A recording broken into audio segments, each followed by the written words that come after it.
style, c'est que je mets les pagnes tissées africains en valeur, les pagnes que nos femmes, les jeunes femmes mauritaniennes et ceux de l'Afrique le font à la main.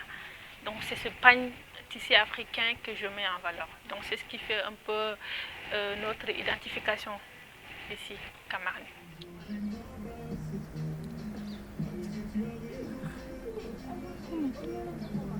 Depuis la riposte du Covid, j'avoue que ce n'est pas que moi, c'est tout le monde. Beaucoup de choses ont été mises en frein, beaucoup de choses ont freiné et beaucoup de choses aussi sont en arrêt.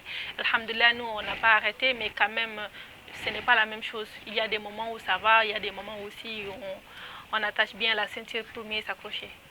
Mais ça va, du point de vue général, on s'en sort. Quand tout style que je crée, je mets ma touche personnelle. Et cette touche personnelle, c'est l'identification africaine. Ce sont ces pagnes-là que je mets en valeur. Donc à chaque fois que je porte mon habit et que je mets ce pagne, je crée déjà le modèle que je veux et je combine toujours le pagne. Donc quand je mets le pagne, je m'identifie. Je vois vraiment la femme africaine, la femme forte, la femme battante qui était là à créer ce pagne-là. Il n'y a pas que des femmes qui créent, il y a aussi des hommes qui sont là pour créer ces pagnes tissés-là. Que chez nous, on appelle ça kiré, kiri nirame. Bon, dans chaque langue, les gens les appellent différemment, dans chaque ethnie. Chez le Peul, là, les Oudéré, tout ça, Oudéré Sanyar et tout ça, c'est ce que les gens utilisent. Donc ces pagnes-là, en général, c'est quand les jeunes filles, on se marie, surtout chez nous, les Soninké, nos mamans, elles regroupent tous ces pagnes-là, elles amènent ça avec toi. Parce qu'auparavant, quand tu es marié, c'est ces pagnes-là que tu portes sous tes habits. C'est ce que tu utilises, tu les mets sur ta tête, tu l'utilises comme pagne. Et actuellement, avec la nouvelle génération, ces pagnes-là, on ne les utilise pas.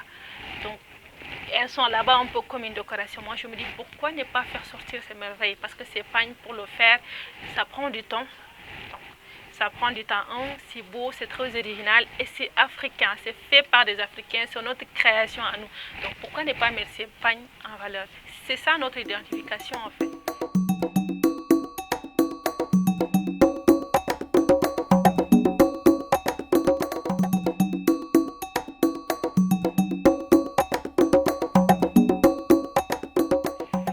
La hausse des prix actuellement, je pense que c'est mondial parce qu'il n'y a pas que nous les Mauritaniens qui se plaignent de cette hausse.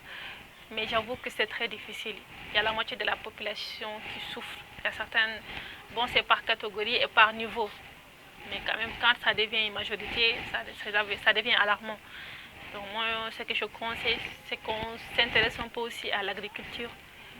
Et que chaque personne, qu'on n'attende pas ce qu'envisage l'État de faire. L'État qu'on le met de côté et qu'on essaie aussi d'entreprendre avec le peu qu'on a. C'est vrai que ce n'est pas facile parce que quand tu dis à une personne qui a des faibles revenus et que tu lui dis il faut aller entreprendre, il va aller entreprendre avec quoi?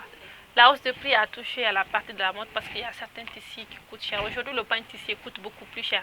Moi, par exemple, j'ai des pains tissés que ma maman avait depuis très longtemps qu'elle m'a donné. Et aussi, je commande mes pains tissés au niveau du Bénin, de la Côte d'Ivoire, du Sénégal et du Mali. Et actuellement, ça coûte cher. Même les machines avec quoi on coud, le prix a augmenté depuis la riposte du Covid. Donc, ce qui veut dire que c'est un peu partout. On essaye de s'adapter puisque ce virus n'est pas encore parti apparemment. Moi, je pense que toutes les femmes, je dis bien toutes les femmes, que ce soit ceux qui sont dans ce milieu, ceux qui sont dans les milieux ruraux, un peu partout, je pense que chaque femme doit vraiment, vraiment se battre pour son autonomisation. On ne peut se libérer qu'avec le travail, quoi, comme le disait Simone de Beauvoir. On ne peut se libérer qu'avec ça. Donc je pense que les femmes, on doit se battre pour qu'on soit autonome financièrement. Une femme qui est autonome financièrement est une femme qui est libre, une femme émancipée, est une femme forte, est une femme qu'aucun homme, que ce soit un homme, que ce soit une femme, personne ne peut te briser. Parce que c'est avec le travail qu'on te respecte actuellement. C'est avec l'autonomisation financière qu'on te respecte. Je pense qu'on doit chercher à être autonome financièrement avant de faire quoi que ce soit.